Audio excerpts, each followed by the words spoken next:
Good morning YouTube, my name is Yusuf and you are watching my space weather news. Today we are Friday the 25th of the month of June 2021. I will start my video by showing you the discovery of a huge comet, probably the biggest ever that will cross our solar system. Now this comet is named C-2014 UN217, named after Bernardinelli Bernstein. It is the biggest comet, of course, 3 times bigger than Comet Hale-Bopp, which was the biggest ever in recorded history, and it will go through the ecliptic in a decade, so it won't do that until 2033. And let me just 3 months, let me just show you this. So you see, we are arriving at that date, 31, 32, 33, yes. And then it will be at the ecliptic, as you can see. This comet will cross the ecliptic at a very safe distance, outside the orbit of Saturn. And this is actually 11 astronomical units from the Sun, so you won't even be able to see it with the naked eye. However, history has told us that sometimes this could change. For example, comet Holmes, when it exited our solar system, briefly increased 1 million times when 1% of its surface actually exploded. This comet over here is 100 kilometers in diameter. If this one were ever to explode a few percent of its mass, it would become visible to the naked eye and even maybe have an effect on the Sun and our planet, both magnetically and electrically. But let's hope this is not the case, because that would not really be a good thing from such a big comet. On the other hand, this orbit is calculated mathematically. It doesn't take into consideration the forces that will be exerted on it and how it will be react. So this comet might in the end come closer or be farther away as it moves on, as it becomes more clear what its real trajectory will be, its real orbit.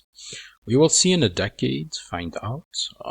Personally, I hope it will get a little bit closer, especially if it comes over here in this region, then it might become visible to the naked eye, but if it comes too close over here, this would spell disaster. So let's hope this is not the case. Okay, let's go to the actual news of the solar wind. We are in the dense part, as seen in orange. The density has increased, and this is exactly as predicted by the Space Weather Prediction Center. We are somewhere over here, actually a little bit later because it's 7. We are here.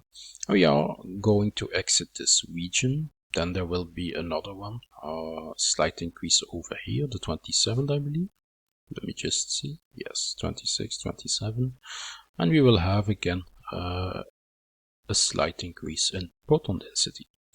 When we look at the sunspots, I was actually surprised because I was expected to see a sunspot over here and over here, but all I actually see is active regions. And if we look over here, yes, indeed, they are active. They are magnetic loops. So they might still produce flaring activity, but strangely enough, the actual sunspot, the dark spots, are absent. So will it develop sunspots as it crosses the Earth-facing side? Who knows? I'm inclined to believe they actually will, because that's a pretty big region. But then again, they might just fade away as they face Earth. It happens sometimes. Let's hope this is not the case.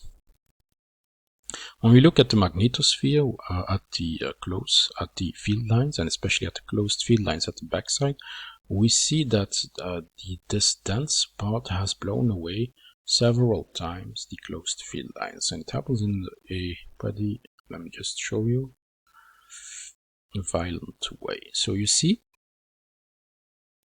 they literally detach and becomes a mess magnetically, and energy literally gets blown away from the current belt.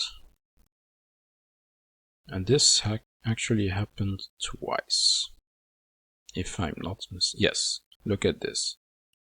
So basically this illustrates perfectly what happens. As the closed field lines, as they stretch, energy follows them because of conductivity and Hub. They detach and they go away. This is not caused by the speed of the solar wind. You might be tempted to believe so, but this is actually at a very slow speed, only 350 kilometers a second if I look at the solar wind. Yes, 350 kilometers more or less. So this is not enough to justify this happening. So this only happens because of the pressure, and the pressure isn't even that high, because if I look at the solar wind, we barely have like 10-11 protons a second. Now, granted, it is sustained, it is a dense part, but still, this is absolutely insane. When we look at the CME tracker, I want to show first of all the day of the 23rd of June, because then we had that CME from those active regions, and this was, by the way, CME that will miss Earth completely. When I looked for today, there wasn't really much to see. They only uploaded one frame. This is probably just an error. Maybe they will fix it, maybe they don't. And for today, the data hasn't been updated yet. Okay, by the way, if you haven't done already, don't forget to subscribe to my news channel and turn the notifications on. Otherwise, you will miss any future content, and this will make me sad. You can also hit the like button, of course, if you're actually enjoying this video. And don't forget that I will put a link of the orbital diagram of this huge comet, so you can actually see all the details and actually see for yourself what this comet will actually do with all these buttons over here. And let's go to the philosophical quotes before I end the video. Today is 55, I think. Yes, purpose without power is mere weakness, and deception and power without purpose is mere fatuity. So if you have the power, but you don't have a purpose, a goal, then all that power will be wasted and will become weakness. On the other hand, if you do have if you do have the purpose but without the power to realize it, then this is only considered weakness. If you do have the power and you use it with deception, then if you do have power but you don't have any meaningful purpose to it, then all that power will be wasted. So on this note, we will leave each other.